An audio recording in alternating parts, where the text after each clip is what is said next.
तो चलिए सीधे आज के इस विषय में गोता लगाते हैं। आज के इस एक्सप्लेनर में हम विज्ञान के दो बिल्कुल अलग अलग छोरों को जोड़ने वाले हैं। हम एक ऐसी जबरदस्त यात्रा पर निकलेंगे जो शुरू तो होगी बिल्कुल अदृश्य और छोटे छोटे परमाणुओं की दुनिया से, लेकिन हमें ले जाएगी हमारी पृथ्वी के विशाल आकार तक। मतलब एक छोटी सी रासायनिक प्रक्रिया से लेकर पूरी धरती की संरचना तक सब कुछ कैसे आपस में जुड़ा है, यही आज हम डिकोड करने वाले हैं।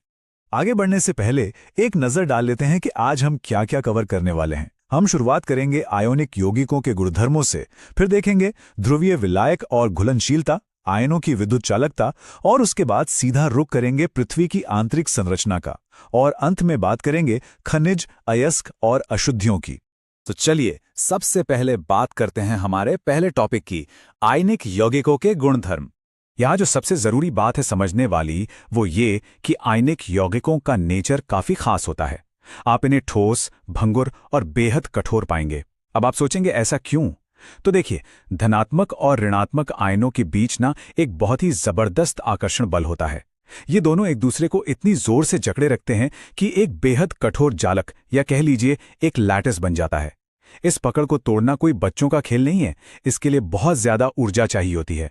और बिल्कुल इसी वजह से इन यौगिकों को पिघलाने या उबालने के लिए जो तापमान चाहिए, यानी इनका गलनांक और क्वथनांक, वो आसमान छूता है। चलिए अब बढ़ते हैं अपने दूसरे हिस्से की तरफ, जो है ध्रुवीय विलायक और घुलनशीलता। अब ये देखना वाकई दिलचस्प है कि ये जो इतने कठोर आयनिक यौगिक हैं, जिन्हें तोड़ना इतना मुश्किल है, ये तरल पदार्थों के संपर्क में आने पर कैसा बर्ताव करते हैं। इसे समझने के लिए पानी से बेहतर कोई उदाहरण नहीं हो सकता। हम सब जानते हैं कि पानी के एक अणु में एक ऑक्सीजन परमाणु दो हाइड्रोजन परमाणुओं से जुड़ा होता है। लेकिन ध्यान दीजिए, यह जुड़ाव एकदम बराबर का नहीं होता। इसके एक सिरे पर आंशिक धनात्मक और दूसरे पर ऋणात्मक चार्ज आ जाता है, और यही चीज इसे एक ध्रुवीय विलायक यानी पोलर सॉल्वेंट बनाती है, बिल्कुल एक चुंबक के नॉर्थ और साउथ पोल की तरह।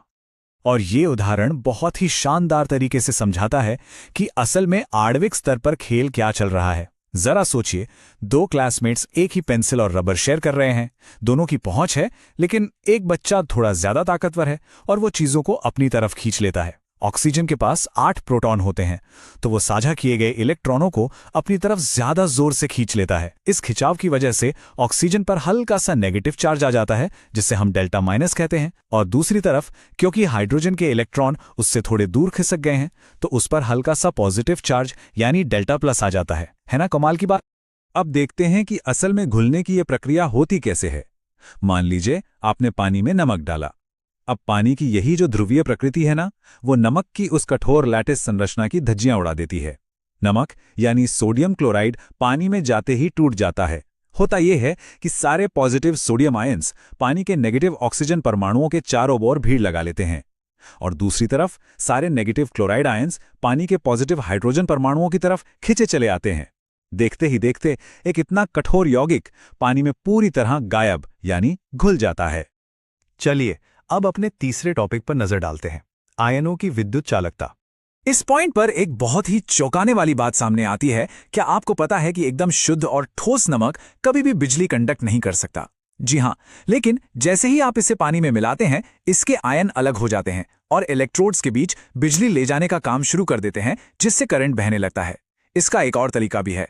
अगर आप इस ठोस नमक को लगभग 1000 डिग्री सेल्सियस की भयानक गर्मी में पिघला दें, तो वो अत्यधिक गर्मी उस मजबूत जालक को तोड़ देती है।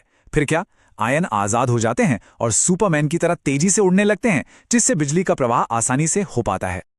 अब समय आ गया है गियर बदलने का। हमारा चौथा टॉपिक है पृथ्वी की आंतरिक संरचना। अब तक हम लैब के बीकर और छोटे छोटे आयनों की बात कर रहे थे। अब जरा जूम आउट करते हैं और सीधे अपने पूरे ग्रह यानी पृथ्वी को देखते हैं।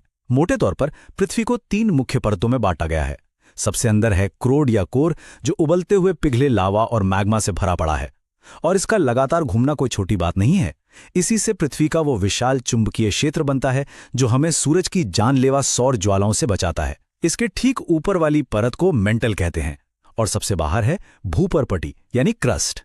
ये वही ठोस सतह है जिस पर हम और आप खड़े हैं। अब जरा इस नंबर को देखिए, 5000।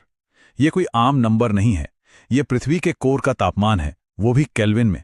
मतलब इसका अंदाजा लगाना भी मुश्किल है। ये गर्मी इतनी ज्यादा है कि ये लगभग सूरज की सतह के तापमान के बराबर बैठती है।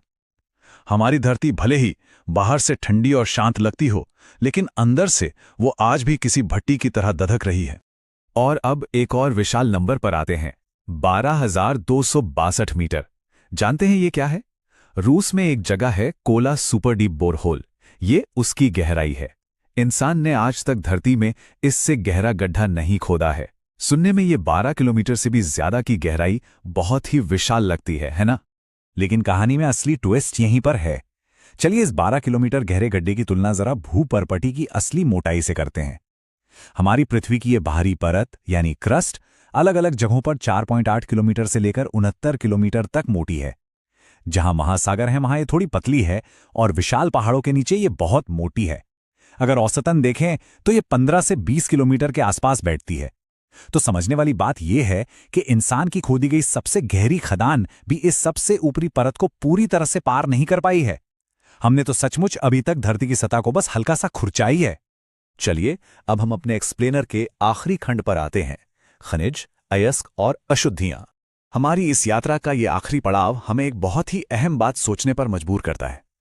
आज के मॉडर्न जीवन में हम जो कुछ भी इस्तेमाल करते हैं, चाहे वो आपके हाथ में मौजूद मोबाइल फोन हो, आपके कपड़े हों, हवाई जहाज हों या फिर कोई भी धातु, ये सब कुछ हमें धरती की इसी सबसे ऊपरी पतली सी परत से ही तो मिलता है।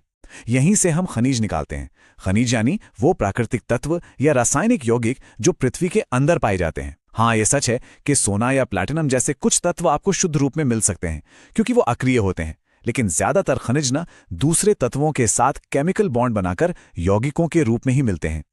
अब एक सवाल उठता है कि खनिज तो पूरी धरती में हर जगह फैले हुए हैं, तो फिर खदानें सिर्फ कुछ ही जगहों पर क्यों बनाई जाती हैं? यहीं पर एंट्री होती है अयस्क यानी ओर की। अयस्क असल में वो खास खनिज है जिसके अंदर किसी धातु या तत्व की मात्रा बहुत ज्यादा होती है। देखिए, सीधी सी बात है, किसी भी खनिज को जमीन से निकालने के लिए खदान तभी बनाई जाएगी जब उसे निकालने से कोई आर्थिक फायदा हो, वरना उस पर करोड़ों रुपए खर्च करने का क्या तुक है। पर काम यहां खत्म नहीं होता। जब जमीन से अयस्क को निकाला जाता है तो वो बिल्कुल भी शुद्ध नहीं होता। उसमें भर भर के रेत, कंकड़, मिट्टी और फालतू चट्टानें मिली होती हैं। इन सारी अवांछित चीजों को हम अशुद्धियां या गैंग कहते हैं। इसे मैट्रिक्स भी कहा जाता है। तो अयस्क को जमीन से बाहर निकालना तो बस पहला कदम है। हमें वो शुद्ध धातु चाहिए और उसे पाने के लिए हमें हमेशा रासायनिक प्रक्रियाओं का सहारा लेना पड़ता है ताकि इस गैंग को पूरी तरह से धोकर साफ किया जा सके। और इस तरह रसायन विज्ञान का जो चक्र हमने शुरू किया था वो फिर से यहीं आकर पूरा होता है। तो इसी के साथ हम आज के इस एक्सप्लेनर के बिल्कुल अंत में आ गए हैं। अब जरा एक पल के लिए सोचिए, आज हमने जो भी रसायन विज्ञान समझा और जो भी धातुएं हम अपनी रोजमर्रा की जिंदगी में इस्तेमाल करते हैं, वो सब के सब भूपर्पटी की इस सबसे ऊपरी सतह तक ही सीमित हैं। मेंटल और कोर की गहराइयों तक पहुंचना तो इंसानों के लिए अभी बस एक सपना है। तो ये सोचने वाली बात है कि अगर हमारा पूरा वजूद और हमारी ये एडवांस तकनीक केवल इस पतले से बाहरी आवरण पर टिकी है, तो उस लिमिट के ठीक नीचे पृथ्वी के उस घने अंधेरे में ऐसे कौन से अनदेखे संसाधन और रहस्य छिपे बैठे हैं जिनकी हमने अभी तक कल्पना भी नहीं की है।